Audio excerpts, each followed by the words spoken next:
If you're looking for Ultimate Team coins, check out FIFACoinstank.com in the description below and use the code TRAY for 5% off your order.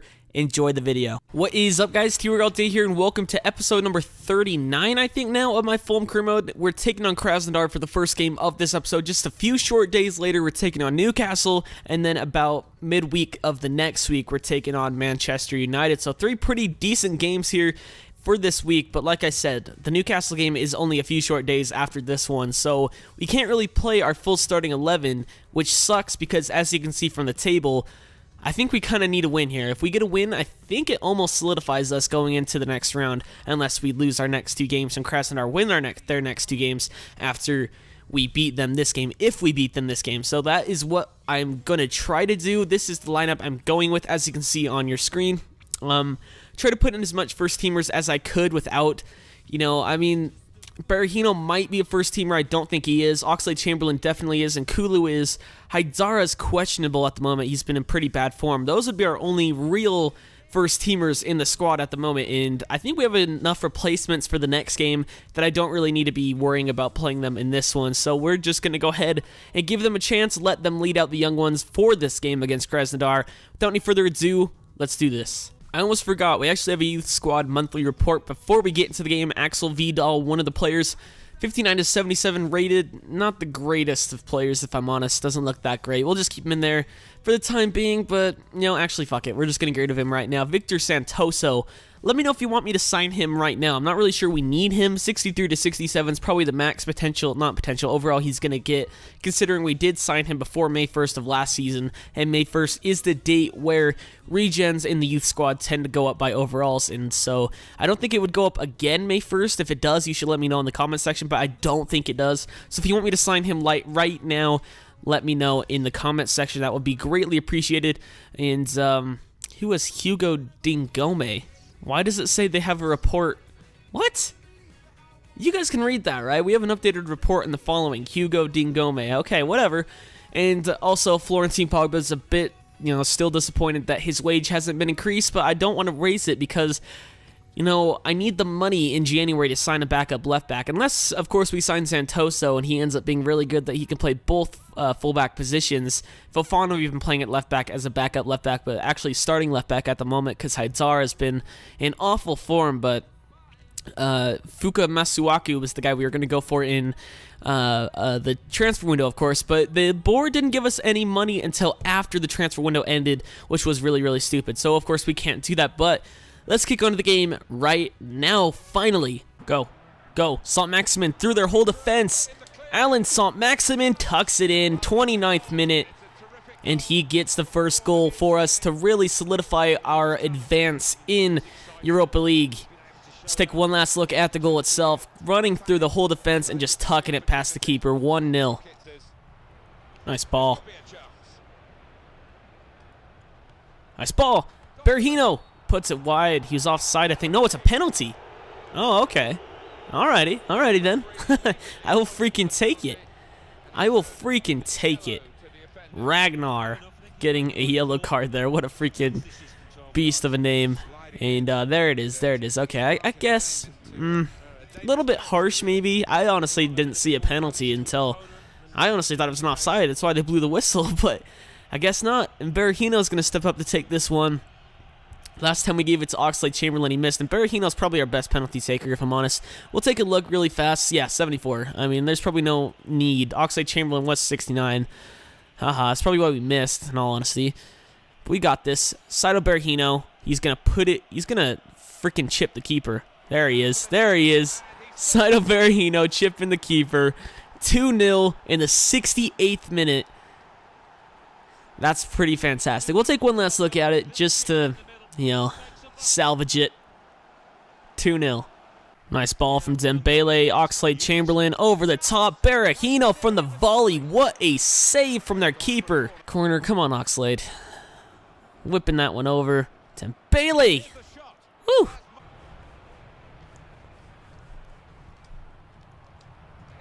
There we go. We got a third. Oxlade-Chamberlain in the 90th minute with a pass from Alan Saint-Maximin, who's actually going to come off for the last few minutes of the game. It's only stoppage time, but he'll come off. James Wilson and Leia Seiko will come on just to give them a bit of a breather. but we definitely deserved this win. Completely outplayed him. Saint-Maximin over to Chamberlain, 3-0. Full time, 3-0 is the final score. A very deserved win for us as we move on, most likely in the Europa League, because now Krasnodar is really our only opposition that can possibly catch up to him. We beat him 3-0, and now we're 6 points ahead of him. So unless we have a massive collapse, we are definitely getting through, as well as most likely Monaco probably beat St. Mirren, if I'm honest. Let's move on. Let's actually find out. So as you can see, Monaco did indeed beat St. Mirren by a score of 4-1. So it's looking definitely likely that we're going through, unless Krasnodar can overcome that freaking -6 goal difference. They haven't even won a game thus far in Europa League, so it's very, very likely we're going through it. There's still that tiny, tiny chance that we'll not make it, but I'd say it's about 99% chance we do. So without any further ado, let's take a look at our office in our inbox. Florentine Pogba, I haven't even read this yet, but I saw it. Yesterday we had the meeting with Florentine Pogba's agent. He told us that the player has spoken to you about his wage and that nothing has progressed. We've agreed to add Pogba to the transfer list. You can resolve this issue by agreeing a new contract with him, and then you may remove him from the transfer list. Fulham board. Maybe we'll offer him a new one. I'm not sure yet. And then as well, Josh Gatt wants a wage increase, so that's a bit disappointing. In all honesty, I love Josh Gatt. He's one of my favorite players in real life, but in this game, he just does not have the potential. So maybe we could sell him on. I mean, we have more that can play right back. Fofana. We could sell Gatt on, bring a bit of money in, enough money to buy Fuka Masuaku to be our backup left back, and then with the rest of our money we have, offer Pogba a new contract. That would be pretty decent. And as well, we have that youth player, Victor Santoso, that could come in easily as well. So that's pretty decent. But we're going to go take a look at the contracts nonetheless, going over to the contract page. Sort by position. We'll see what Pogba wants. He's already making 14. He wants 50. Fuck that. He can suck one. And see how much Gatt wants. I don't really want to get rid of Gatt either, but like I said, if it could maybe, make us afford the deal more. He just wants the same contract. Yeah, that's perfectly fine. I'll definitely go ahead and give him what he wants. But freaking Pogba, are you serious? You want 50 freaking million? You're a backup center back. And I mean, we have Palmer Brown has been playing pretty decently. Lascelles, of course. Moore is catching up to Pogba already, so he's probably one of our worst center backs, if I'm honest. And Kulu's already up to an 82. So I guess we're going to have to just sell him on, see what happens there. But we have the game against Newcastle, so let's go ahead and kick onto the game and see the starting 11s. So here is our starting 11. Fitness is definitely not our friend. We're going to have to start James Wilson, Redmond, and Leia Seika up front. Toven's playing at center mid because he can, of course, play there. Saive has high defensive work rate, so I do feel pretty comfortable playing him at the center mid position. And frankly, that's what we're going to have to do, just due to the fact that our fitness is so bad at the moment. Newcastle, they signed Braithwaite. That's pretty decent. Aaron's made the starting 11 for them. That's pretty cool to see. Of course, Siem de Jong, Remy Cabella, Moussa Sissoko. That's a pretty awesome starting 11. Go Redmond, go. He's got the pace. He's got the space. Nathan Redmond. Wilson. Right to Krul. That would have been a great goal. Wilson, Saive, nice flick. Veretout misses. Come on, why aren't you running towards the ball? De Jong is through. Over. Braithwaite. Nice pass. Leia Seika is through. Nice little cut back. Leia Seika right to Tim Krul. Come on. Abid.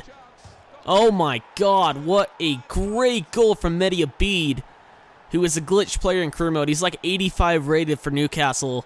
And that was a ridiculous strike from him to put Newcastle atop in the 68th minute. We'll take another look at it because that was a freaking class goal. Just goes right through my defense. And that shot was freaking amazing from Mehdi Abid. Wow. Bang off the post and in.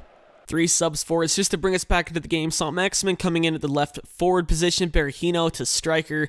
Tovan pushes up to right forward with Oxlade-Chamberlain coming into the mix. Hopefully this helps a little bit to have more of our strong players out there instead of James Wilson and Leia Seika. Maybe that will help just a little bit more, but we did get rid of Saive to the bench, even though he was playing pretty decently. Actually, let's put him in for Redmond. We'll go with that for that. See how we do in the rest of the game. Shit. Rolando, over. Holy shit, Ben Yedder almost scored against us. Nice ball. Get there. Thauvin in. Thauvin almost beat Krul. Oh, man. Wow. That was a shocking throw-in. The ref blows his whistle as they cleared away. At least it was against Newcastle, the team I of course, support in the Premier League.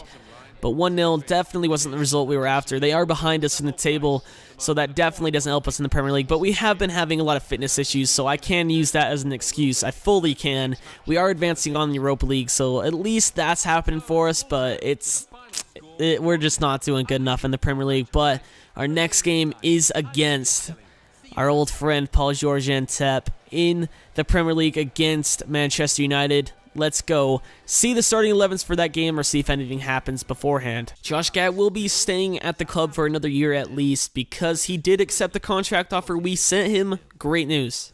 Here is Manchester United's starting 11, and as you can see, Paul-Georges Antep is nowhere to be found on their team. It looks like they're playing a second team, to be honest. Cully Woodrow is actually making a start for them, which is interesting to see.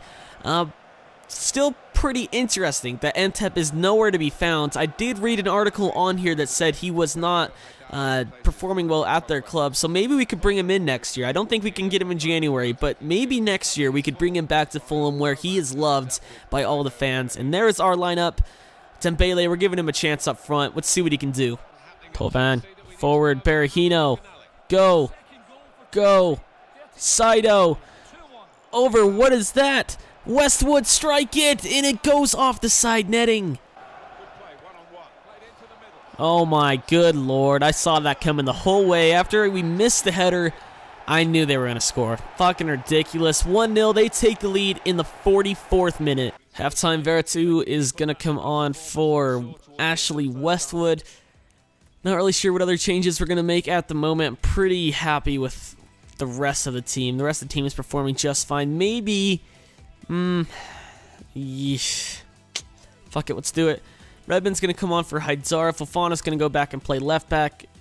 I know Thauvin can technically play center mid and Redmond can't, but we're going to play Redmond at center mid because I do like Thauvin up front a bit better. Let's go with this.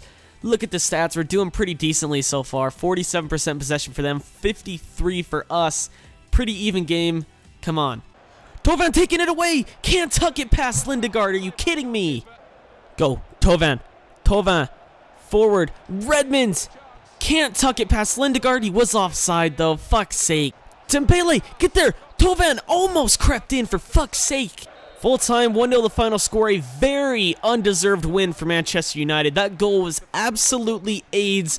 Nothing I could do about it. You saw me go up for the header. The guy just completely missed, and he was unmarked at the far post and was able to tuck it in. So we did indeed lose. Very disappointing because I felt like we should have won that game. You saw the amount of chances I had. Look at this. 5 shots on target, 6 shots in total. Our pass accuracy was way better than theirs at 84%. They only had 70%. 2 shots, 2 on target for them. Very disappointing result. I felt we played very good in that game. Thauvin missed a few easy chances that he probably should have put away. And he did have the best rating for our team, however, which is pretty weird to see. Oxlade-Chamberlain looks like had a pretty disappointing game, as well as Nkulu, but I felt our side played very well, especially the front three. Dembele is definitely going to have to come in a lot more for us in the Premier League. Really been only using him in Europa League and, of course, the Cups. But he's been showing that he can play up front in the Premier League. He's a 70 rated now, so I really don't feel too bad about that. But if you guys did enjoy this episode, it would be greatly appreciated if you could leave a like on the video, as well as comment any suggestions you have for me down below in the comment section. My name's TRayALLDay, and I'm out.